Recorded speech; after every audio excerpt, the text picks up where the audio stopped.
আসসালামু আলাইকুম সবাইকে দিলুমনাস ব্লগ থেকে স্বাগতম। আশা করছি যে যেখানে আছেন যেমন আছেন ভালো আছেন। আমিও আলহামদুলিল্লাহ অনেক ভালো আছি। গত ১.৫ থেকে ১ বছর আগে প্রায় আমি আমার ভিডিও করাটা প্রায় অফ করে দিয়েছি। এর মাঝখানে আমার মনে হয় না আমি কখনো ভিডিও আপলোড করেছি বা অমন একটা ভিডিও করেছি, কারণ আমার মায়ের শরীরটা হঠাৎ করে অনেক বেশি খারাপ হয়ে যায়, যার কারণে আমার ভিডিও করা একদম হয়নি। বাইরের কাজ, বাসার কাজ, মায়ের একটু যত্ন নেওয়া, তার চাইতে বরং আমি সবচাইতে বেশি খাওয়ার রিলেটেড ভিডিওগুলো আপলোড করতাম।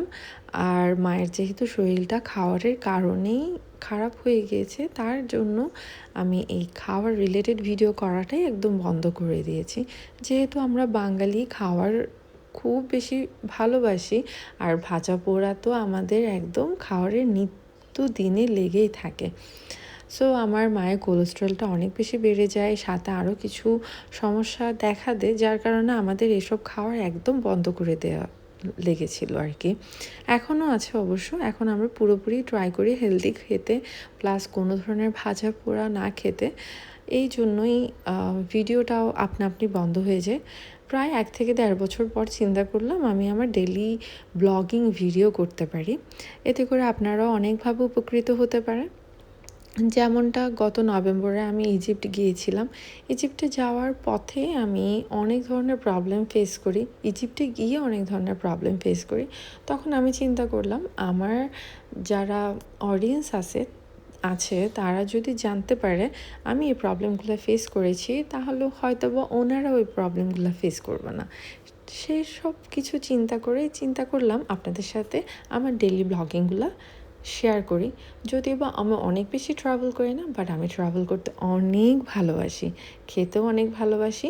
আগে একটু ভাজা পোড়া খেতাম, কিন্তু এখন ট্রাই করছি পুরোপুরি হেলদি খেতে। আপনাদের সাথে ছোট ছোট হেলদি রেসিপিগুলো শেয়ার করব, সাথে আপনাদের সাথে এই ইজিপ্ট ব্লগের পুরো ডিটেলসটা শেয়ার করব। যদি আপনাদের ভালো লেগে থাকে তাহলে অবশ্যই জানাবেন, কারণ আপনাদের একটা কমেন্ট আমাকে অনেক বেশি ইন্সপায়ার করে আরও একটা ভিডিও বানাতে। ইজিপ্টের মধ্যে সবচাইতে মজার আমার যে দুটো এক্সপেরিয়েন্স ছিল, এক্সপেরিমেন্ট বলবো না, এটা ফার্স্ট টাইম ছিল। একটা ছিল হর্স রাইডিং ইন ডেজার্ট, আর হর্সের সাথে সুইমিং করা। সেকেন্ড ছিল স্কুবা ডাইভিং, যদিও বা এটা 10 থেকে 15 মিনিটের জন্য ছিল, বাট এটা আমার অনেক বেশি ভালো লেগেছে। আর কী প্রবলেম আমি ফেস করেছি, কীভাবে ওভারকাম করেছি, কী ছিল, প্রতিটা ডিটেলসে আপনাদের সাথে শেয়ার করব।